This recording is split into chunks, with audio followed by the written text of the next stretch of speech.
नमस्कार, आर्या न्यूज देख रहे हैं आप और मैं आपके साथ अलका सिंह। बुलेटिन की शुरुआत करते हैं। प्रधानमंत्री नरेंद्र मोदी ने बुधवार को वीडियो कॉन्फ्रेंसिंग के जरिए सौराष्ट्र तमिल संगमम के समापन समारोह को संबोधित किया। साथ ही उन्होंने श्री सोमनाथ संस्कृत विश्वविद्यालय द्वारा प्रकाशित सौराष्ट्र तमिल संगम प्रशस्ति पुस्तक का विमोचन किया। इस दौरान पीएम मोदी ने क्या कुछ कहा, आइए आपको सुनवाते हैं। साथियों, ये बात सही है कि अतिथि सत्कार का सुख बहुत अनूठा होता है, लेकिन जब कोई अपना ही वर्षों बाद लौटकर घर आता है तो उस सुख की, उस उत्साह और उल्लास की बात ही कुछ अलग होती है। आज उसी गदगद हृदय से सौराष्ट्र का हर एक जन तमिलनाडु से आए अपने भाइयों और बहनों के स्वागत में पलके बिछाए हैं। आज उसी गदगद हृदय से मैं भी तमिलनाडु से आए मेरे अपनों के बीच वर्चुअली उपस्थित हूं। मुझे याद है, जब मैं मुख्यमंत्री था तब 2010 में मैंने मदुरई में ऐसे ही भव्य सौराष्ट्र संगम का आयोजन किया था। उस आयोजन में हमारे 50,000 से अधिक सौराष्ट्र के भाई बहन शामिल होने आए थे और आज सौराष्ट्र की धरती पर स्नेह और अपनेपन की वैसी ही लहरें दिख रही है। इतनी बड़ी संख्या में आप सब तमिलनाडु से अपने पूर्वजों की धरती पर आए हैं। साथियों, आज आजादी के अमृत काल में हम सौराष्ट्र तमिल संगमम जैसे सांस्कृतिक आयोजनों की एक नई परंपरा के गवाह बन रहे हैं। बात देश के अलग अलग हिस्सों में इस तरह के कार्यक्रमों के कई स्वतः स्फूर्त प्रयास शुरू हुए हैं और आज सौराष्ट्र की धरती पर एक बार फिर हम भारत की दो प्राचीन धाराओं का संगम होता देख रहे हैं। सौराष्ट्र तमिल संगमम का यह आयोजन केवल गुजरात और तमिलनाडु का संगम नहीं है। ये देवी मीनाक्षी और देवी पार्वती के रूप में एक शक्ति की उपासना का उत्सव भी है। साथियों, भारत विविधता को विशेषता के रूप में जीने वाला देश है। हम विविधता को सेलिब्रेट करने वाले लोग हैं। हम अलग अलग भाषाओं और बोलियों को, अलग अलग कलाओं और विधाओं को सेलिब्रेट करते हैं। हमारी आस्था से लेकर के हमारे अध्यात्म तक हर जगह विविधता है। हम शिव की पूजा करते हैं, लेकिन द्वादश ज्योतिर्लिंगों में पूजा पद्धति की अपनी विविधताएं हैं। हम ब्रह्म का भी एको अहम बहुश्याम के तौर पर अलग अलग रूपों में अनुसंधान करते हैं, उसकी उपासना करते हैं। हम गंगे च यमुने चैव गोदावरी सरस्वती जैसे मंत्रों में देश की अलग अलग नदियों को नमन करते हैं।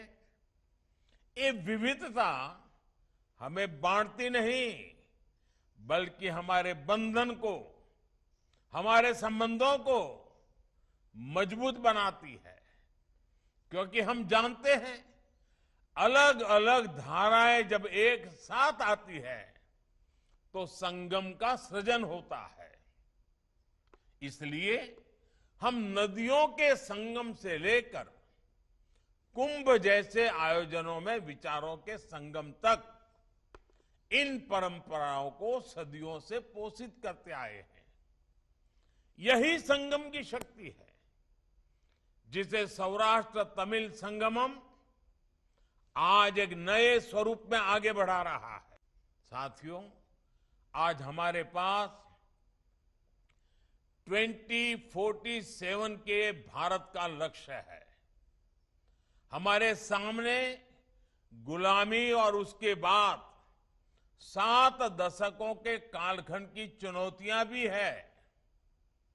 हमें देश को आगे लेकर जाना है, लेकिन रास्ते में तोड़ने वाली ताकतें भी मिलेगी, भटकाने वाले लोग भी मिलेंगे, लेकिन भारत कठिन से कठिन हालातों में भी कुछ नया करने की ताकत रखता है।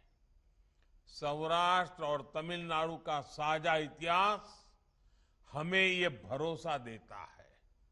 आप याद करिए, जब भारत पर विदेशी आक्रांताओं के आक्रमण शुरू हुए, सोमनाथ के रूप में देश की संस्कृति और सम्मान पर पहला इतना बड़ा हमला हुआ।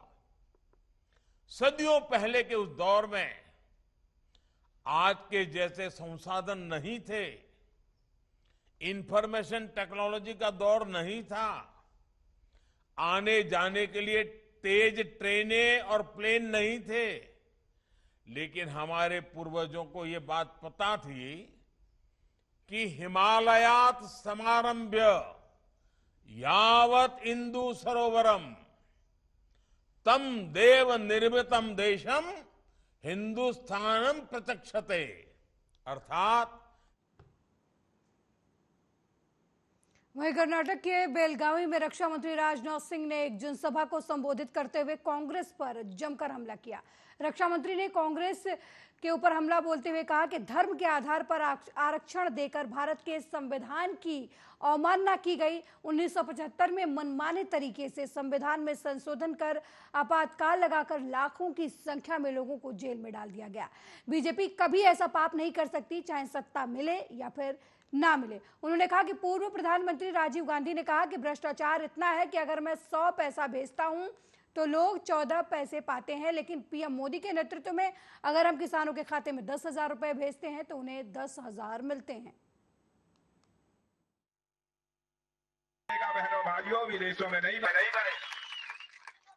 एक से एक काम उन्होंने किए। इतना ही नहीं, स्केल और स्पीड दोनों के मामले में हमारी सरकार का अन्य सरकारों से कोई मुकाबला नहीं है। 9 वर्ष के अंदर 3.5 लाख किलोमीटर रूरल रोड्स का निर्माण हुआ है। 9.5 साल में 3.5 लाख। आज तक का यह रिकॉर्ड है, आज तक भारत के इतिहास में कभी नहीं हुआ है। हाईवेज का जहां तक सवाल है, 80,000 किलोमीटर, 80,000 किलोमीटर नेशनल हाईवेज का निर्माण हुआ है। मुझे याद है, कांग्रेस का शासनकाल था, मैंने किसी से पूछा था कि भैया बताओ, आपके यहां ये प्रतिवर्ष कितने किलोमीटर हाईवे बनती है? तो उन्होंने बताया था कि बामुश्किल 4-5 किलोमीटर यह प्रतिदिन हाईवे बनती है। फिर बहनों भाइयों, उस समय कांग्रेस का शासनकाल, आज का शासनकाल आप देखिए, आज प्रतिदिन 38 kilometre per day national highways का निर्माण हो रहा है। कांग्रेस की सरकार और हमारी सरकार के बीच अंतर यह है। इंड कॉरिडोर का जहां तक सवाल है, मैं कर्नाटक के बहनों भाइयों को बतलाना चाहता हूं, हमारी सरकार ने 3 कॉरिडोर की घोषणा की है और आपको जानकर खुशी होगी, साउथ में, पूरे दक्षिण भारत में 3 कॉरिडोर। इंडस्ट्रीज लगेंगी, बड़े बड़े उद्योग लगेंगे, नौजवानों के हाथों को रोजगार मिलेगा। आर्थिक दृष्टि से यह हमारा क्षेत्र समृद्धशाली क्षेत्र बनेगा। 3 कॉरिडोर हैं और तीनों में एक पॉइंट यदि कहीं पर आता है साउथ में, दक्षिण भारत में, यह कर्नाटक आता है। यह है हमारे प्रधानमंत्री मोदी। चेन्नई बेंगलुरु कॉरिडोर, हैदराबाद बेंगलुरु कॉरिडोर और मुंबई और बेंगलुरु कॉरिडोर। यानी हर कॉरिडोर कर्नाटक प्रदेश को कनेक्ट करता है। अब ऐसा नहीं है जिस जिले को कनेक्ट करता है उसी जिले को इसका लाभ मिलेगा, बल्कि मेरे बहनों भाइयों, अड़ोस पड़ोस के आसपास के पूरे प्रदेश के जिलों को उसका लाभ मिलेगा। नौजवानों के हाथों रोजगार का अवसर मिलेगा। एक बात मैं कहना चाहता हूं, कोविड के संकट से आप सब भी जूझे होंगे। कोरोना का संकट था कि नहीं? यहां कोरोना, कोविड समझ रहे हैं कि नहीं? कोरोना का संकट आपने देखा होगा कि दिल्ली, मुंबई, कलकत्ता, बेंगलुरु से बहुत सारे हमारे मजदूर भाई, काम करने वाले लोग अपने काम को छोड़कर अपने घरों पे भाग रहे थे, अपने गांव के लिए भाग रहे थे। उनके हाथों के लिए काम मिल पाना यह बहुत ही कठिन हो गया था। उन कठिन परिस्थितियों ने भी अपनी संवेदनशीलता का परिचय देने का काम यदि किसी ने किया तो हमारे भारत माता के लाल, हमारे प्रधानमंत्री नरेंद्र भाई मोदी ने किया था। और तब से उन सब सारे परिवारों को जो मुफ्त राशन देने का फैसला किया, दुनिया में कहीं नहीं मिलेगा। आज भी हमारे भारत में 80 करोड़ से अधिक लोगों को मुफ्त राशन मिल रहा है मेरे बहन भाई। 80 आज भी मिल रहा है, दुनिया में कहीं नहीं मिल रहा। कोई ऐसा करने की हिम्मत नहीं कर सकता। कोविड में वैक्सीन आप लोगों को लगी है कि नहीं? वैक्सीन लगी है? वहीं उत्तर प्रदेश सीएम योगी आदित्यनाथ ने कर्नाटक के मांड्या जाकर वहां बीजेपी के लिए प्रचार किया। इस दौरान उन्होंने कांग्रेस पर तीखा हमला बोलते हुए कहा कि एक और डबल इंजन की सरकार पीएफआई को बैन करती है और दूसरी ओर कांग्रेस तुष्टीकरण का काम करती है, उन्हें धर्म के आधार पर आरक्षण देने का काम करती है। धर्म के आधार पर आरक्षण भारत के संविधान के विपरीत है, असंवैधानिक है। सरकार जो पीएफआई में बैन करती है, पीएफआई को बैन करती है, और दूसरी तरफ कांग्रेस जो पीएफआई को तुष्टीकरण करने का कार्य करती है, उन्हें धर्म के आधार पर रिजर्वेशन देने का कार्य करती है।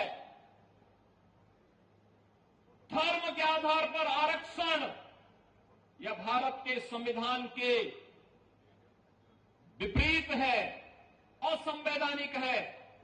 हमने अनुसूचित जाति जनजाति के आरक्षण के दायरे को बढ़ाया है, दिव्यांग जनों के आरक्षण के दायरे को बढ़ाया है, अन्य जरूरतमंदों को आरक्षण का लाभ दिया है, लेकिन धर्म के आधार पर 1947 में भारत का विभाजन हो चुका है। भारत धर्म के आधार पर आरक्षण की वकालत नहीं कर सकता है।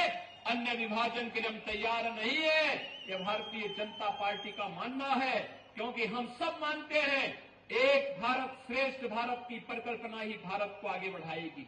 देखा होगा कांग्रेस विकास की बात करती है, विकास की बातें करती है, बड़े बड़े दावे करते हैं, लेकिन विकास की उसकी हकीकत क्या थी?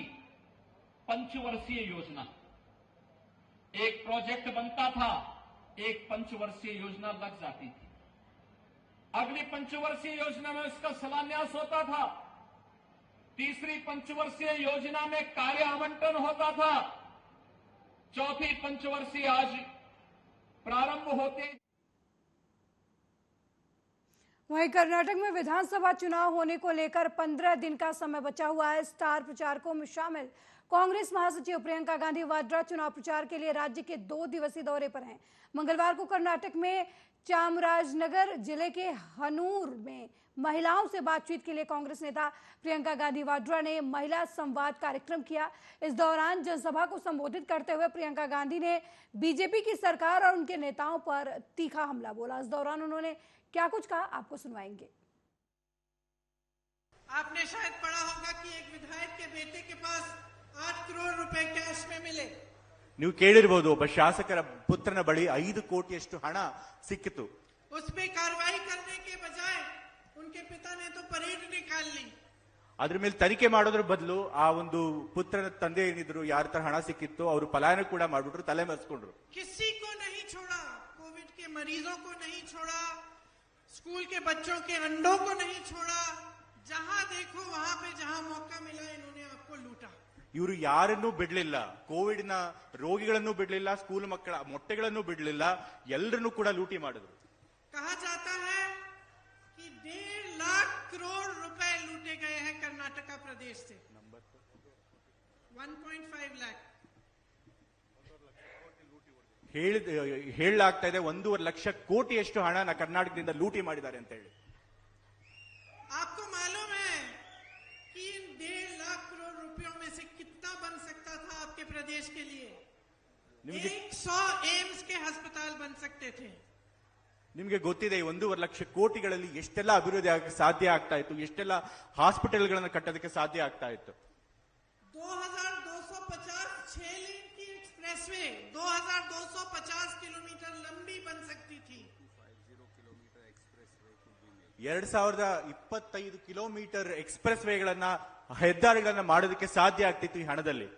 30,000 ಸ್ಮಾರ್ಟ್ ಕ್ಲಾಸ್ ರೂಮ್ ಬನ್ ಸಕ್ತೆ ಥೆ. 30,000 ಸ್ಮಾರ್ಟ್ ಕ್ಲಾಸ್ಗಳನ್ನ ನಾವು ಕಟ್ಟಬಹುದಕ್ಕೆ ಸಾಧ್ಯ ಆಗ್ತಾ ಇತ್ತು. 750 किलोमीटर लंबी मेट्रो बन सकती थी. 750 ಕಿಲೋಮೀಟರ್ ಮೆಟ್ರೋ ಲೈನ್ ಕೂಡ ಮಾಡೋದಕ್ಕೆ ಸಾಧ್ಯ ಆಗ್ತಿತ್ತು ಈ ಹಣದಲ್ಲಿ. 30 लाख अफोर्डेबल हाउसिंग के घर. सोचिए जितना इन्होंने लूटा है उसमें से 30 लाख गरीबों के लिए घर बन सकते थे. 30 ಲಕ್ಷ ಮನೆಗಳನ್ನ ಕಟ್ಕೊಡ್ಬೋದಾಗಿತ್ತು ಬಡವರಿಗಾಗಿ. आपको मालूम होगा यहाँ पे माधवमंत्री डैम और कनाल का प्रोजेक्ट भी कांग्रेस की सरकार ने शुरू किया था. ऐसी बहुत सारी योजनाएं कांग्रेस ने की. ಇಲ್ಲಿ ಹಲವಾರು ಅಣೆಕಟ್ಟೆಗಳು ಮತ್ತೆ ನೀರಾವರಿ ಪ್ರಾಜೆಕ್ಟ್ಗಳು ಏನಿತ್ತು ಅದನ್ನು ಕೂಡ ಕರ್ನಾಟಕ ಸರ್ಕಾರನೇ ಪ್ರಾರಂಭ ಮಾಡಿದ್ದು, ಕಾಂಗ್ರೆಸ್ ಸರ್ಕಾರನೇ ಪ್ರಾರಂಭ ಮಾಡಿದ್ದು ಅನ್ನೋದು ನಿಮಗೆ ಗೊತ್ತಿರಬೇಕು. हमने वादे किए तो हमने उन वादों को निभाया. ನಾವು ಮಾತು ಕೊಟ್ರೆ ಆ ಮಾತುಗಳನ್ನ ಈಡೇರಿಸಿಕೊಟ್ಟಿದ್ದೇವೆ. मध्य प्रदेश, राजस्थान, छत्तीसगढ़ में जब हमारी सरकारें बनी तब हमने कर्ज माफ किए किसानों के. ಮಧ್ಯಪ್ರದೇಶ, ರಾಜಸ್ಥಾನ ಮತ್ತು ಛತ್ತೀಸ್ಗಢ ಈ ರಾಜ್ಯಗಳಲ್ಲಿ ನಮ್ಮ ಸರ್ಕಾರ ಆದಾಗ ನಾವು ರೈತರ ಸಾಲನ ಮನ್ನಾ ಮಾಡಿಕೊಟ್ಟಿದ್ವಿ. छत्तीसगढ़ में एमएसपी सबसे ज्यादा है. ಛತ್ತೀಸ್ಗಢಲ್ಲಿ ಎಂಎಸ್ಪಿ ಮಿನಿಮಮ್ ಸಪೋರ್ಟ್ ಪ್ರೈಸ್ ಎಲ್ಲದಕ್ಕಿಂತ ಹೆಚ್ಚಿದೆ. हिमाचल में हमने वादा किया कि हम पुरानी पेंशन स्कीम लाएंगे, उसे हमने लागू करना शुरू किया है. ಹಿಮಾಚಲ ಪ್ರದೇಶದಲ್ಲಿ ನಾವು ಓಲ್ಡ್ ಪೆನ್ಷನ್ ಸ್ಕೀಮ್ ನ ಜಾರಿಗೆ ತರ್ತೀವಿ ಅಂತ ಹೇಳಿ ಭರವಸೆ ಕೊಟ್ಟಿದ್ವಿ. ಈಗ ನಾವು ಅದನ್ನ ಜಾರಿಗೆ ತಂದಿದ್ದೇವೆ. इसलिए इस बार इस चुनाव में हम वादे नहीं आपको गारंटी दे रहे हैं. ಹಾಗಾಗಿ ನಾವು ಈ ಚುನಾವಣೆಯಲ್ಲಿ ಬರೀ ಮಾತು ಕೊಡ್ತಿಲ್ಲ, ನಾವು ನಿಮಗೆ ಗ್ಯಾರಂಟಿ ಕೊಡ್ತಾ ಇದ್ದೇವೆ. हम 100% यहाँ पर प्रगति और विकास लाने की गारंटी दे रहे हैं. ನಾವು 100% ಇಲ್ಲಿ ಪ್ರಗತಿ ಮತ್ತು ವಿಕಾಸನ ಮಾಡ್ತೀವಿ ಅಂತ ಹೇಳಿ ನಿಮಗೆ ಗ್ಯಾರಂಟಿ ಕೊಡ್ತಾ ಇದ್ದೇವೆ. ये जो लाखों पद, ये जो 2.5 लाख पद खाली हैं सरकार के, वो हम भरवाएंगे. ಈ 2.5 ಲಕ್ಷ ಹುದ್ದೆಗಳೇನು ಸರ್ಕಾರಿ ಹುದ್ದೆಗಳು ಖಾಲಿ ಇದೆ, ನಾವು ಅದನ್ನ ಭರ್ತಿ ಮಾಡಿ ತೋರಿಸ್ತೇವೆ.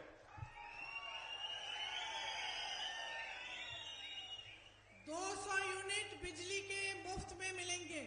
200 ಯೂನಿಟ್ ಕರೆಂಟ್ ನಮಗೆ ಫ್ರೀ ಆಗಿ ಕೊಡ್ತೇವೆ, ಉಚಿತವಾಗಿ ಕೊಡ್ತೇವೆ. 10 किलो चावल मुफ्त में मिलेगा. 10 ಕೆಜಿ ಅಕ್ಕಿಯನ್ನು ಉಚಿತವಾಗಿ ಕೊಡ್ತೇವೆ. जब हमें पता चलता है कि 2.5 लाख सरकारी पद खाली हैं और यहाँ के तमाम नौजवान बेरोजगार हैं तो हमें दुख होता है. ನಮ್ಗೆ ಯಾವಾಗ ಇಲ್ಲಿ 2.5 ಲಕ್ಷ ಹುದ್ದೆಗಳು ಸರ್ಕಾರಿ ಹುದ್ದೆಗಳು ಖಾಲಿ ಇದಾವೆ ಮತ್ತೆ ಇಲ್ಲಿನ ಯುವಕರು ಅದರಿಂದಾಗಿ ನಿರುದ್ಯೋಗಿಗಳಾಗಿದ್ದಾರೆ ಅಂತ ಗೊತ್ತಾದಾಗ ನಮಗೆ ಬಹಳ ದುಃಖ ಆಗುತ್ತೆ. जब पता चलता है कि हर पोस्ट का रेट पहले से ही फिक्स है तो दिल टूटता है. ಪ್ರತಿಯೊಂದು ಹುದ್ದೆಯ ರೇಟ್ ಆಗ್ಲೇ ಫಿಕ್ಸ್ ಆಗಿದೆ ಅಂತ ಹೇಳಿ ಗೊತ್ತಾದಾಗ ನಮಗೆ ಹೃದಯಕ್ಕೆ ನೋವಾಗುತ್ತೆ. आज लेक्चरर के पोस्ट के लिए 30 से 50 लाख, जूनियर इंजीनियर के पोस्ट के लिए 30 लाख, असिस्टेंट प्रोफेसर के पोस्ट के लिए 50. वहीं समाजवादी पार्टी के अध्यक्ष अखिलेश यादव ने मंगलवार को मेयर चुनाव के लिए अपील जारी की है.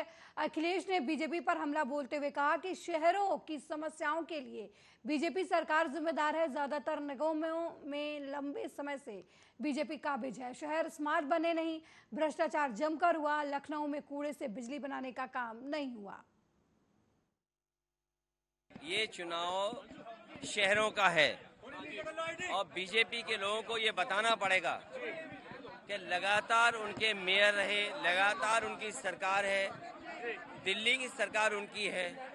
आखिरकार ये शहर बर्बाद क्यों हो रहे हैं?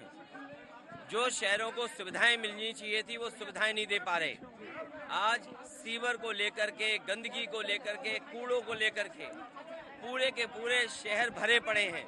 अगर गाजियाबाद को ही हम देखें तो पिछले कई वर्षों से यहाँ की जनता ने बीजेपी पे भरोसा किया और उम्मीद की कि शहर रहने लायक बनाएंगे, लेकिन इतना बड़ा संस्थान ये जगह है जहाँ आर्थिक रूप से भी बड़ा कारोबार है, बड़ी बड़ी संस्था इंस्टीट्यूशंस हैं यहाँ पर, उसके बावजूद भी गाजियाबाद वैसे का वैसा दिखाई दे रहा है। जो विकास, जो अर्बनाइजेशन जिस रूप में होनी चाहिए थी वो नहीं हुई।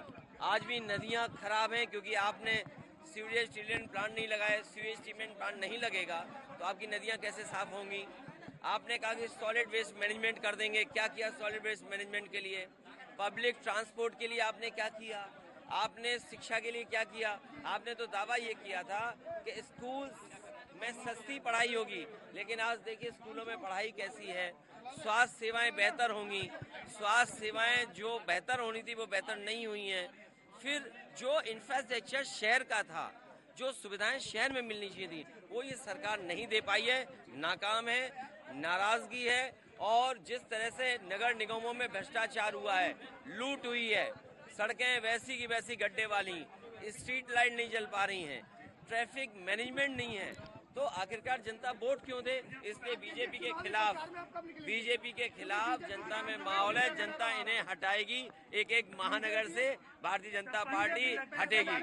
महंगाई चरम सीमा पर है, बेरोजगारी चरम सीमा पर है, सड़कें बनी नहीं जो बनानी चाहिए थी, जो सुविधाएं देनी चाहिए थी वो नहीं दे पाए। आप इनसे पूछिए, शिक्षा में आज आपने दावा किया था जब सरकार में आना चाहते थे कि हम सरकारी स्कूल से लेकर के प्राइवेट स्कूलों की फीस कम कर देंगे। आप बताओ किस स्कूल की फीस कम कर दी बीजेपी वाले, बताएं।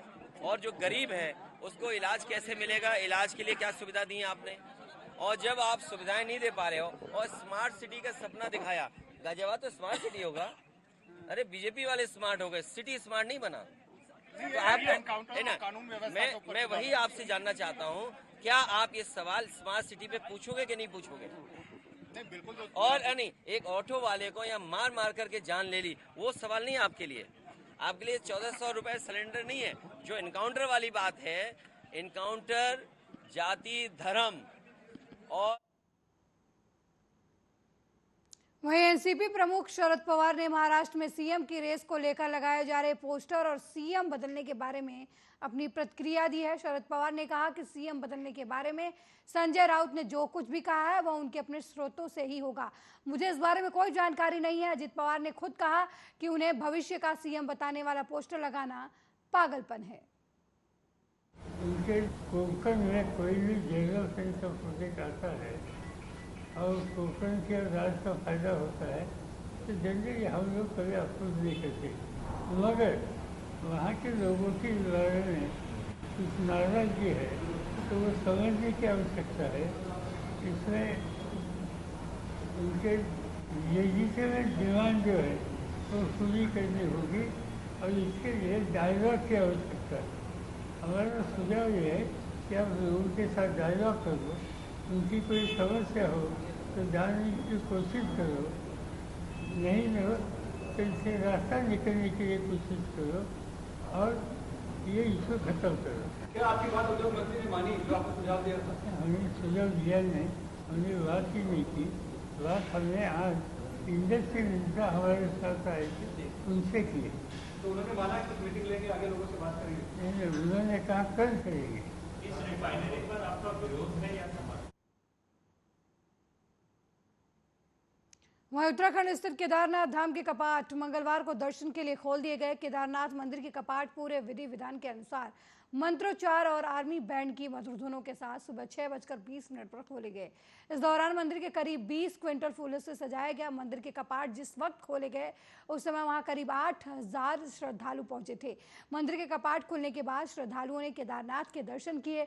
श्रद्धालुओं की आस्था का केंद्र गंगोत्री यमुनोत्री के कपाट खुलने के साथ ही उत्तराखंड में 4 धाम यात्रा शुरू हो गई है। इसी बीच हमारी संवाददाता दीपा भारद्वाज ने खुद वहां पहुंचकर श्रद्धालुओं की सुरक्षा व्यवस्था को जाना। मैं यहाँ सीओ ट्रैफिक कोर्ट मेरे पास सोनप्रयाग का क्षेत्र है। मैं आप सभी से अनुरोध करती हूँ कि मौसम को देखते हुए आप केदारनाथ यात्रा में यहाँ बहुत ठंडा है, अपने गर्म कपड़े अपने साथ रखिए और साथ ही में यदि आपका होटल बुकिंग है तभी आप यहाँ पे आइए।